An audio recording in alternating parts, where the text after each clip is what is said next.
ये दुख से युद्ध करते करते कुछ लोग मर जाते हैं। कई लोग ऐसे हैं जो दुखों की चपेट में आके आत्महत्या कर लेते हैं। हाँ या ना?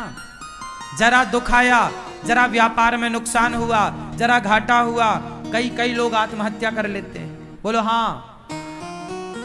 नहीं, कुछ लोग फांसी लगा लेते हैं ट्रेन के नीचे, तो कोई पानी में कूद जाना, आग, सब कुछ आप जानते हैं। कितने लोग डिप्रेशन में आके मर जाते हैं, नहीं आते? आपने रोज आए दिन ये खबर हम लोग सुनते हैं। ये लड़का लड़की परीक्षा में कम नंबर आते हैं तो कुछ बच्चे फांसी लगा लेते हैं। ये आप तो हर साल परिणाम आते समय आप सुन लेते हैं कहीं ना कहीं ये घटनाएं। क्यों भाई? दुख किसके जीवन में नहीं था या नहीं है? आप में से कितनों के जीवन में दुख है, जरा बताओ। सबके जीवन में दुख है और हम सब दुख से लड़ाई कर रहे हैं।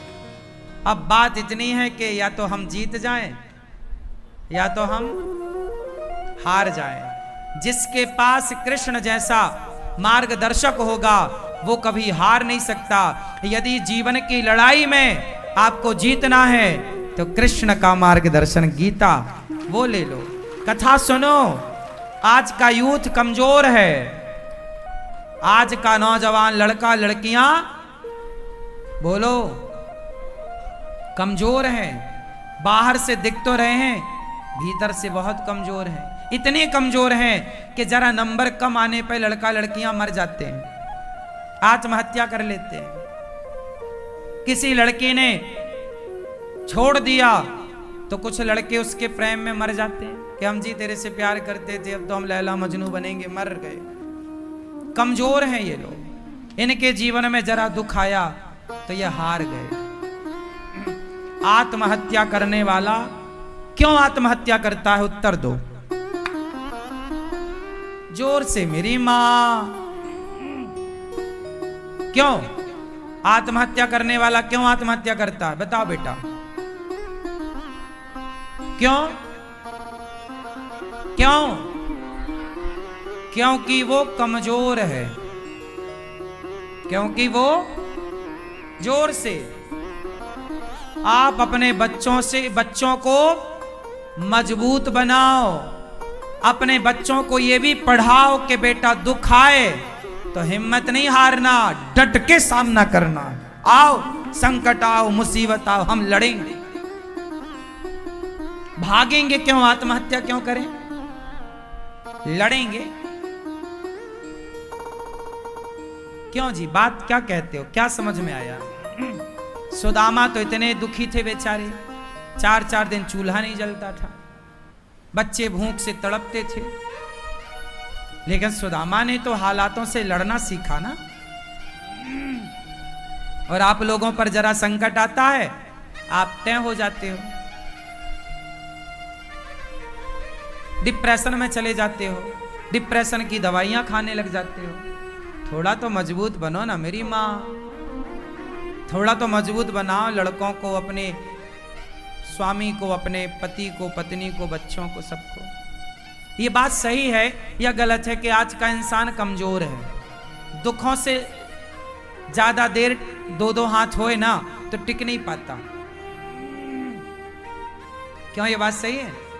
आजकल हर आदमी सुख चाहता है और दुख से लड़ना जानता नहीं है। हमने अपने जीवन में बचपन में बहुत दुख देखे हैं। मैं बचपन में गांव में जाकर भीख मांगता था। मैं गाय चराता था। मेरे दोस्त कपड़े पहनते थे, मैं उनके कपड़े देखता था। 1 साल में 1 जोड़ी कपड़ा दिलाते थे पिताजी मेरे। पैंट पहनता था, उसमें पूरा छेद हो जाता था, पीछे छिन जाता था, चड्डी दिखने लगती थी, तब भी मैं उसे पहनता रहता था। वो दिखाता था पिताजी को, देखो इतना बड़ा छेद हो गया है, अब तो दिला दो। तो जब बोलते थे तब 2 महीने बाद दिलाते थे। मेरी एक मौसी है, वो मौसी कभी आया करती थी साल में 1 आध बार। तो वो कुछ कपड़े लाती थी पुराने। मेरा मौसी का एक भाई लड़का है, मेरा भाई, तो वो जो उतार देता था, रिजेक्ट कर देता था, वो ले आती थी। मैं उन कपड़ों को देख के खूब प्रसन्न होता था, उन्हें बहुत अच्छे से पहनता था। इस हाल से, इस हालातों से गुजरे, एक एक रुपए के लिए तड़पे और तरसे हैं। उन हालातों में भी प्रसन्न थे, वो दुख था। सारे लोग आश्चर्य मानेंगे, आप हंसेंगे मेरी बेबसी पर। मुझे याद है आज भी, मेरे गांव के सारे लड़के पैंट शर्ट पहनते थे और मैं एक लौता था जो चड्डी पहन के उनके बीच में बैठता था। एक बनियान और चड्डी, सब पैंट पहन, मेरे पास थे नहीं, अब थे तो फिर वो फटा था। ऐसे हालातों में हम रहे। और याद रखना साहब, मैं ये सब बातें नहीं बताता, ना कहना चाहता, गरीबों का मजाक बहुत उड़ाते हैं लोग। उस समय मेरी चड्डी पकड़ के लोग खींच देते थे, वो थी वही फाड़ देते थे। मैं चड्डी में था तो लोग चाहते थे कि ये नंगा घूमे, इसलिए वो भी फाड़ने का प्रयास था। इन हालातों से हम गुजरे हैं। हमारी माँ बताती है कि बारिश में बेटा पानी पूरे घर में ऐसे चूता था, मतलब टपकता था। हमारी माँ हमें लेकर के दूसरे के घर में रात को सोने, पूरा घर, पिताजी माँ जी सब दूसरे के घर कई बार जाते थे सोने के लिए। घर में पानी कहीं सूखा ही नहीं था और टाइल पत्थर थी नहीं, गोबर से लिपता था, तो पानी गिरने पर मिट्टी कीचड़ होता था और वो कीचड़ तब तक होता था जब तक सूख ना जाए। तो दूसरे के घर पर सोना मजबूरी थी। उन हालातों से हम चले हैं, गुजरे हैं। गरीबी क्या होती है हमने पुस्तकों में गरीबी पढ़ी नहीं है साहब, देखी, उसमें रहे हैं, उसमें जिए हैं। लेकिन तब भी शिकायत ईश्वर से नहीं थी, तब भी रोते नहीं थे। उन मुसीबत से डट के उस समय भी हम लोग खुश थे, प्रसन्न थे। उस हाल को भी हमारी माँ ने, हमारे पिताजी ने डट करके सामना किया उन दुखों से और जिए हैं। आत्महत्या का मन नहीं बनाया कि चलो जी अब तो कुछ नहीं, हम मर जाते हैं।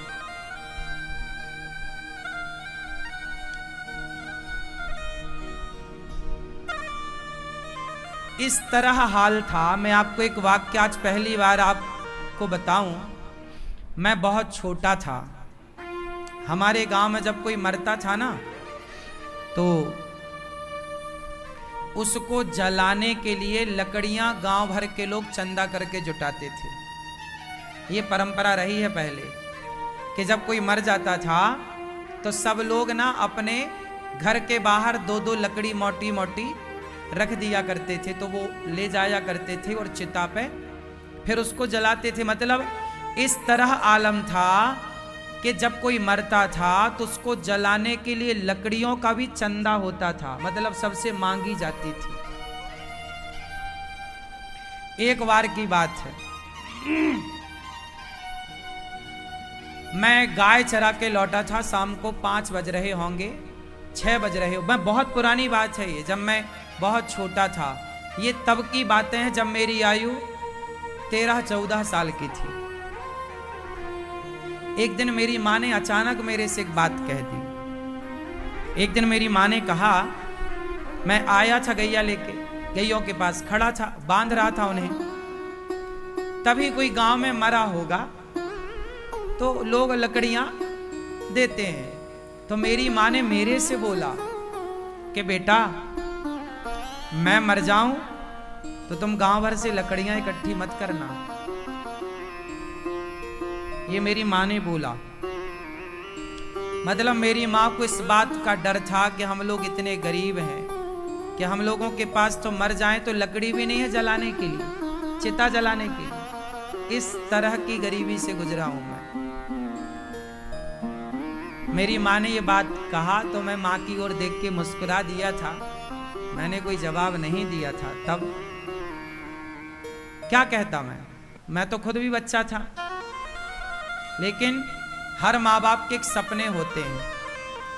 ये बच्चे आजकल जो लड़का लड़कियों में उलझ जाते हैं, अपना जीवन बिगाड़ लेते हैं, ये समझते नहीं हैं कि एक संतान के प्रति माँ बाप का कितना सपना, एक अरमान होता है, कितने सपने होते हैं माँ बाप के, और माँ बाप के उन सपनों को पूरा करने के लिए हमारा जीवन होता है, माँ बाप की सेवा करने के लिए होता है।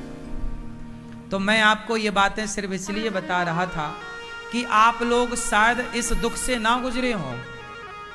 मैं गुजरा हूं इन दुखों से, लेकिन हम लोगों ने उन दुखों को लड़ करके उन दुखों से विजय पाई है। आज आपको ये सब दिखता है, व्यक्ति की कामयाबी खूब दिखती है लोगों को, लेकिन व्यक्ति के पीछे का संघर्ष कभी नहीं नजर आता, ना कभी कोई देख सकता, ना कोई देखना चाहता। उस दौर को जब हम याद करते हैं, एक तो याद नहीं करते, वो तो प्रसंगवश आपसे हमने आज पहली बार ये बात कह दी। हमारे यहाँ साधु संत जब गांव में आते थे ना, तो मेरी आदत थी मैं संतों को पकड़ के घर ले आया करता था। एक दिन मैं 8 संतों को घर ले आया। माँ ने कहा कि बेटा, उस समय 11 से 12 बज रहे थे, 11-12 का बीच, और उस समय हम लोग घर में सब खा चुके थे। गांव में सुबह का भोजन 10 बजे हो जाता है, तो हम लोग सब खा चुके थे, और जब खा लिए तो संत आए 8-10 मैं ले आया पकड़ के गांव से। गांव में संत आए, बोले भैया भोजन मिलेगा कहीं? मैंने कहा हमारे घर चलो। मैं ले आया। माँ ने कहा कि बेटा संत आ गए, तुम पूछ तो लेते, भोजन नहीं है, सब खत्म हो गया, 2-4 रोटी बची रही होंगी, अब खाने के बाद कितना बचता है, जरा सा, एक आदमी हो तो आदमी हो भी जाए, पर 8 साधु थे। तो मैं तुरंत मांगने चला गया। सोचिए, ये था कि द्वार पे कोई आ जाए ना तो तुरंत मांगने जाना पड़ता था। तो मैं पास के पड़ोस में मौसी के घर, मौसी मतलब गांव में जितनी होती हैं ना, वो बुआ होती हैं या मौसी होती हैं या चाची होती, गांव में यही परंपरा है। मेरे गांव में सभी को मैं मौसी कहता था या चाची कहता था या बुआ कहता था, क्योंकि गांव का यही रिवाज था।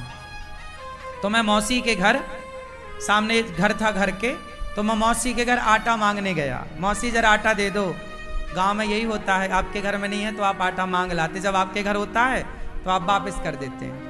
तो हम आटा मांग के ले आए। तब हमारी माँ ने थोड़ी पूड़ी बनाई, थोड़ी साग बनाई और थोड़ा खीर, दूध घर में था, गाय थी तो चावल की खीर, तो खीर पूड़ी संतों को परोसी।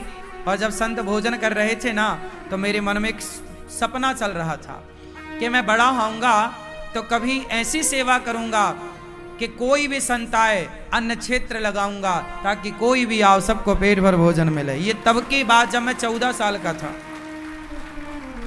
जब मैं दूसरों के घर से आटा मांग कर सेवा करता था, तब की ये उम्मीदें थी मन में, भाव थे कि कोई संत आएगा तो भोजन कराऊंगा। ऐसा मेरे मन में एक सपना था। मेरे को भोजन कराने का बड़ा शौक था बचपन से। लड़कों को आजकल ना गाड़ी चलाने का शौक है, किसी को मोबाइल का शौक है, किसी को घर बंगला बनाने का शौक है। मुझे सेवा का शौक था बचपन से कि अन्न, कोई आए सबको भोजन। मैं जब किसी को भोजन करते हुए देखता हूं ना, बड़ी शांति मिलती है कि चलो ये आप खा रहे हैं, देखते रहो बस। लोगों को खाते हुए देखना अच्छा लगता है। इसलिए गौरी गोपाल में मेरे उस बचपन के सपने को मेरे भगवान ने पूरा किया। देखिए मेरी क्या औकात है कि मैं पूरा करूं। आज गौरी गोपाल आश्रम में हजारों संत रोज भोजन करते हैं, और कोई भी आता सबको पेट भर भोजन मिलता है। बताओ, मैं सपने देख ही तो सकता था, मेरी काबिलियत तो नहीं है कि मैं पूरा कर लूं। हम तो ठहरे भिखारी। क्या औकात थी हमारी, क्या औकात है हमारी, क्या हैसियत है। लेकिन कहते हैं ना, विश्वास रखिए भगवान पर। देर लगती है ईश्वर के घर, अंधेर नहीं है साहब। ईश्वर के घर देर है, अंधेर नहीं है। वो सबके दिन देख रहे हैं, वो सबके दिन देख रहे हैं। आज बुरा है तो कल अच्छा भी होगा, और आज अच्छा है तो घमंड ना करिए, सबकी भलाई करिए तो और अच्छा होगा। और यदि आपने रुतबा दिखाया जरा धन दौलत का, तो पलटते देर नहीं लगती साहब। मैंने कितने करोड़पतियों को रोडपति बनते देखा है इन्हीं आंखों से। मेरी आयु 33 साल है साहब, मेरी माँ, लेकिन इस कम उम्र में भी मैंने जितना संसार देखा है, शायद आज का यूथ, आज का बच्चा इतना नहीं देख पाएगा। जो जितना संघर्ष करता है ना, वो उतना मजबूत होता है। संसार का कोई भी दुख मुझे पराजित नहीं कर सकता, क्योंकि मैंने इतना दुख देख चुका हूं कि अब उसके सामने कोई दुख है ही नहीं है। इसलिए दुखों से अगर चोट खाई ना होती तो कन्हैया तेरी याद हमें आई ना होती। आज प्रभु याद हैं तो शायद इसलिए कि दुखों से गुजरे हैं। इसलिए भगवान करें आप कभी दुखी ना हो, आपकी कभी स्थिति प्रतिकूल ना हो। भगवान आप सबको धन धान्य से भरें। लेकिन एक बात कहूं, कभी धन का घमंड ना करना साहब। 4 पैसे हैं तो ईश्वर ने कृपा करके आपको दिए, समाज की सेवा के लिए, दीन दुखियों की सेवा के लिए, घमंड के लिए नहीं दिए। घमंड तो रावण का नहीं चला, जिसकी लंका सोने की थी, तुम्हारे घर तो माटी के है ना। मेरा मन कर रहा मैं थोड़ा रो लूं, पर अभी समय नहीं है रोने का, फिर कभी रोएंगे, है ना।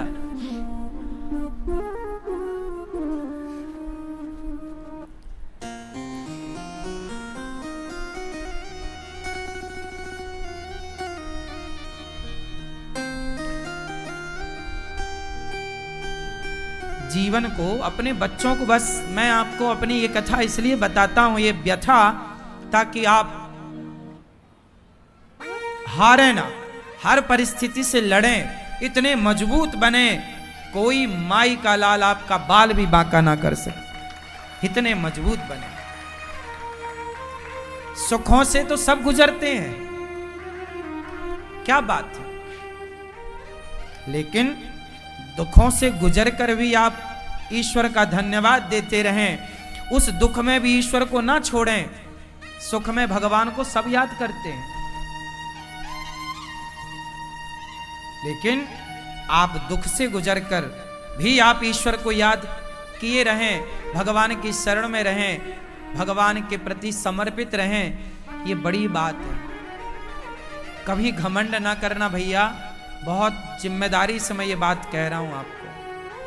जो कुछ है वो ईश्वर का दिया प्रसाद है, मेरे बाप की बफौती कुछ भी नहीं है। जो कुछ हमारे पास है वो ईश्वर का दिया प्रसाद है। इसलिए उस प्रसाद को समाज की सेवा में लगाओ।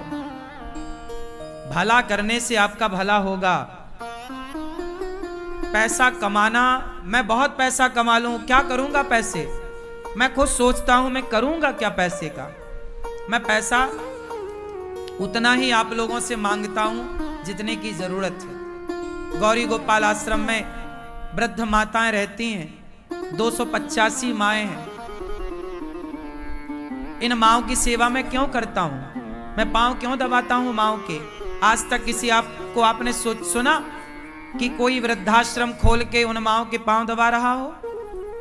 गौरी गोपाल आश्रम में यह दास सबके पांव दबाता है माओं के। क्यों? मुझे पता है कि जब अपने ठुकराते हैं ना तो पीड़ा क्या होती है। इन माओं की पीड़ा मैं जानता हूं, क्योंकि मैं उस पीड़ा से गुजरा हूं। खग जाने खग ही की भाषा, जिसके पैरों में बिमाई फटी ही नहीं वो पीर पराई क्या जाने, और जिसने बेटी को जन्म दिया ही नहीं वो बेटी की विदाई क्या जाने, है ना। मैं जानता हूं कि जब आप घर से बेघर होते हैं तो आपका दर्द क्या होता है। मेरे साथ ये भी घट चुका है। मैं जब छोटा था तो मेरे पिताजी मंदिर में पूजा करते थे, तो जिनका मंदिर था हम लोग उनके मंदिर में रहते थे। उन लोगों ने हम लोगों को सावन के महीने में निकाल दिया। चलो, उस समय हम लोगों के पास रहने का घर नहीं था। पिताजी ने बोला कि बारिश तो निकल जाने दो, फिर चले जाएंगे। नहीं नहीं, अभी नहीं निकले तो सामान सड़क में फेंक दिया।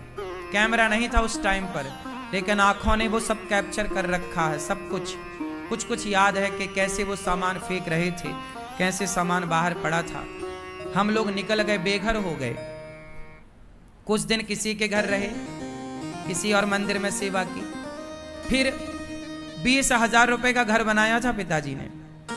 इंदिरा आवास योजना का पैसा निकलता था ना, सरकार देती थी घर बनाने का, जिसमें 20,000 मिलता था तो 5,000 घूस देनी पड़ती थी, 15,000 हाथ आता था।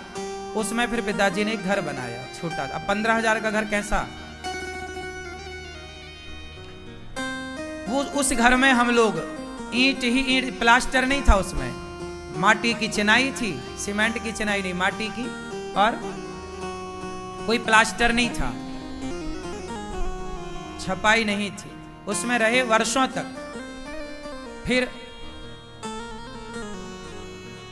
तो बेघर क्या होता है, आजकल बेटा अपनी मां को घर से निकाल देता है, ना निकालता तो वृद्धाश्रम में माताएं क्यों होती।